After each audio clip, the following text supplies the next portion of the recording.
Ohayo gozaimasu, Anton in Japan here. In this video we're going to give you a full house tour, a full before and after of the cheapest house in central Tokyo. We have the SkyTree right there and we've been transforming this now beautiful old Japanese house into something really cool. Can't wait to show you. Let's go.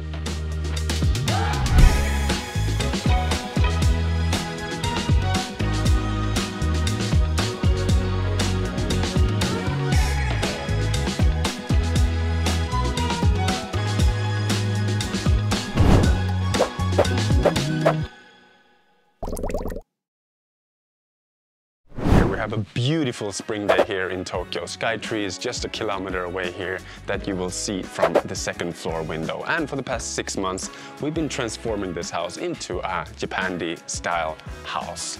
This time I haven't been doing so much DIY, I was more in charge of the creative direction and project managing this house. But I think the house turned out really nice, and in this video we're going to talk about the things that went really well, that didn't go so well, and we're also going to talk about what I would have done slightly different if I were to renovate the cheapest house in Tokyo again.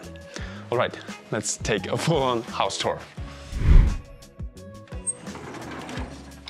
Ohayo gozaimasu! Ohayo gozaimasu! Shiana, shiana! Otsukaresama desu. So this is my friend David, and he takes most of the pictures for our interior shoots and other things. He was my official photographer for our book launch, my book launch, Free Houses in Japan. Tjena David! Tjena! Hur är läget? David will be in the background this entire video. So yeah, if you have anything to tell or ask David. David, come on, be funny to the viewers. All right.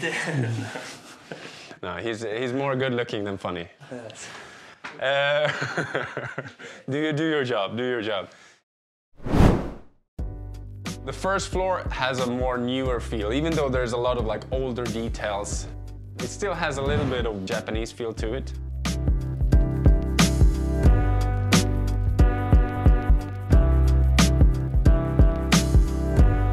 First thing that you're met with is the 7-meter ceiling height, the fukinuki in Japanese, and the electrician Sato-san, he was balancing up there like at 12:30 last night, like fixing the height on it, finalizing a lot of things. There are still some small details left, but yeah, a house is never completely finished, I guess.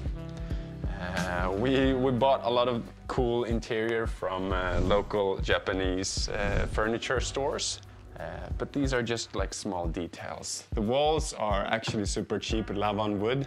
I would have liked to have some kind of mikiri here on the corners, but I still think it really matches the second floor with the old details, the old staircase. And it's very like kind of timeless, even though it's cheap material. I think it still looks really good. What do you think? We also have the tiles that you probably saw that me and Moza did. 1,000 yen, $7 a square meter, together with a Japanese retro style lamp. Electrician yesterday, Sato-san, he thought this was a bowl. I had it on the table right there. And he was like, where's the lamp? Where's the lamp? Oh, that's the lamp. Oh, I thought it was a bowl. It matches the tiles really well together with this. But it matches the entire mood, I think. As you see, we saved a lot of like the old original windows. David, don't be shy. Don't be shy.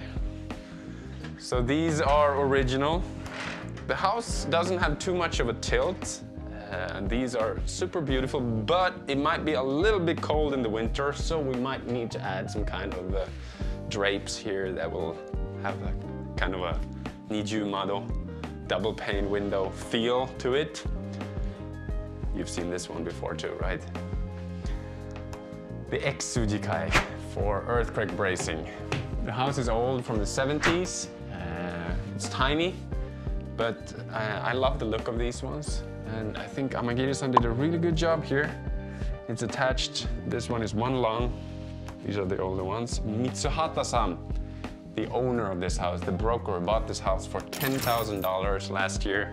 He wants me to paint, sand, and redo these ones, but I love this old feel, and to mix old with new. So I convinced him that we could keep it as is. What do you think? Should we sand this and make it look new again? I don't really think so. I really like this one that we ordered online, like a calligraphy. I've never done calligraphy actually, but it looks really cool. I like the see-through look of it. Together with, do you remember there was like a window here and like an outdoor kind of shower booth that was really moldy, really plastic, but we changed the location and we changed it to like a nice Toto style shower booth in here. I've never used it. Maybe I need to give it a try. But a lot of gyms in Japan, if you've ever been working out in Japan, this is what they're using. They come in a unit, and Amagiri-san just put it in there in less than a day, he said. Then there was plumbing and everything around it too. Fridge, stainless steel kitchen as well. I usually build kitchen with a lot more like woody feel, and usually when we build our kitchens it takes days and it's a lot of tiny details. So first time working with Amagiri-san, we decided to go for a stainless steel together with a lot of wood around, and then the tiles me and Mozo went, and I think it looks really good. You could add a lot of wooden details to this kind of like colder space, I mean, together with like 2,700 or 3,000 watt lumen, like a warm light, I guess. I really don't like cold lights. We bought yesterday as well, recycled, dining table set from Noche.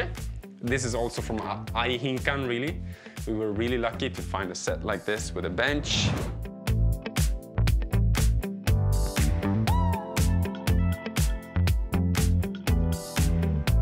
The entire story with this house and the entire aim for this house, this is actually an Airbnb. My usual houses are for 6, 7, 8 people, like bigger houses, but people have been requesting, oh, why don't you have something for 2, 3 people? And this is like really the perfect size. And then I think the biggest work was really to just remove the floor here. Amagiri-san had never done, the carpenter, he had never done anything like this before. But he was very cooperative and he did a really good job. Yeah, lighting is literally everything. Like what a lot of houses and what a lot of apartments in Japan miss is the natural light. It's just wallpaper everywhere, there's white fluorescent light, and then in with 2 chairs and a table. And I don't really like that. How's it going, David? Going well, man. Yeah? How's it going down there? It's going well. The second floor is actually the nicest place. We have light from 4 different angles, and it's really the golden hour in about 10 minutes. So let me show you upstairs as well. But before I show you the second floor, let's have a little look at the toilet. It's tiny, less than 1 square meter. We do have a washlet and a little, yeah, what do you call it? Like a little basin as well. It's a compact living house. The second floor is a bit more airy. It's a bit more like open feel to it all, despite this 7-meter ceiling height in the entrance. And I think it's really space efficient, this space. All right, let's check out the second floor. Kampai. Ja, det är snyggt det där. Sorry. It's all fake. It's all fake. There's no coffee and there's no love romance. It's all bromance. And we're right now in the second floor of SkyTree Loft House.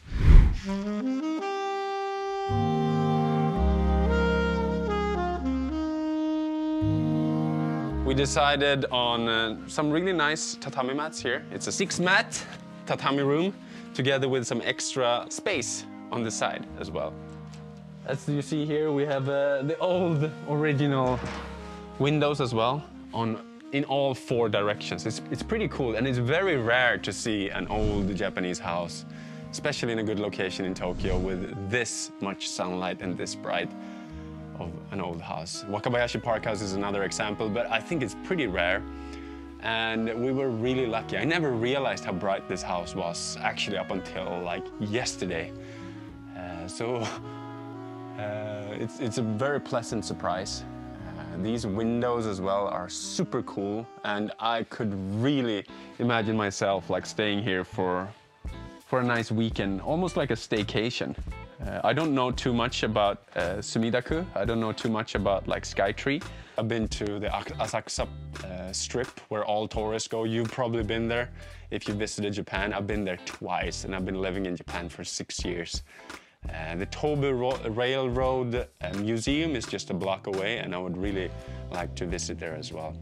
And there's a lot of good and cool restaurants in the area here, and maybe it's time for me to bring, not David, but bring my girlfriend here for a nice weekend to experience and see what Sumidaku has to offer. Oh yeah? Yes. Okay, I'm a model today, am I? Okay, direct me. What should we do?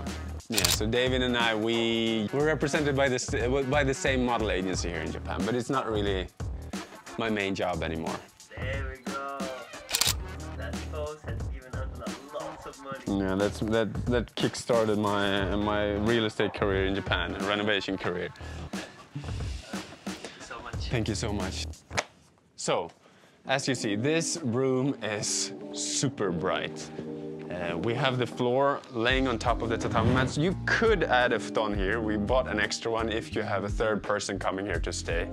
But if you want to sleep, maybe you've had a long night out, maybe you were drinking and smoking cigarettes with the local oji-sans here in the Sumidaku, and maybe you would like to sleep in a little bit. And as you see, the summer or the spring sun here in Tokyo is pretty strong. So we added dark curtains. But if you don't want them to cover the sun, you could just put them out like this. And then you can look out, you see the SkyTree right there. And you also see the cool 80 centimeter wide Noguchi copy, I guess. Just a normal rice lamp. So you can stand here, you can drink your morning coffee, look out over SkyTree, or look down on your friends or enemies that will be down there. But you get the feel, like it's a brand new hinoki rail here, the old beautiful windows there, the single pane, and they don't even make this glass anymore. So the under windows, they're still not see-through, but the upper ones here, some of these windows are not made anymore, and you can't, like, they're handmade, some of them. So please, if you stay here, please don't break them. They're super fragile, and it's really a piece of, it's really a work of art. We have insulation on top, we have insulation in the ceiling, we have insulation in the floor, on the first floor, but it's going to leak in the windows, and that is my only concern. What we could do is to add a separate window on the inside for all of these windows. We have a lot of windows, as you can tell. But it's going to be pretty expensive, and it's also going to be pretty ugly, I think, because many of these indoor windows, they're not really that nice. But that's in 6 months from now, when Isono-san gets his first complaint, if he does. This is also recycled. We bought it yesterday too. Like the perfect size. We were looking for 50 centimeters and this one just showed up. There's no name to it all, but it looks very retro, it looks very Showa. What do you think? Maybe you see us Swedes in the mirror. So I think this is my favorite spot of the house. Either right here or on the other side of this fukinuki. Right, whoop, here. It's actually not that complicated to take away the floorboards like this, but building it up like this again, it's pretty time consuming. But it has a great effect and I love it. It makes the house unique, it brings in a lot of nice sunlight, and you can communicate with the people on the first floor in a completely different level. Ohayou gozaimasu. David is actually very funny. He has a very childish humor. He's not only good looking. Come here. Give me a hug. Svensk humor. Svensk barnslig humor. So this house, SkyTree Loft House, is about 97% finished, I would say. 6 months it's been taken, and the operation will be done by Isono-san that has a full chapter in free houses in Japan. He started with akiya investment, buying cheap houses, renovating them, and then rent them out very cheap, as the cheapest rental on the market. But for the past 1.5 years, with a growing inbound tourism in Japan, he's been solely focusing on short-term rentals. If you're coming to stay in Tokyo, please, links are in bio.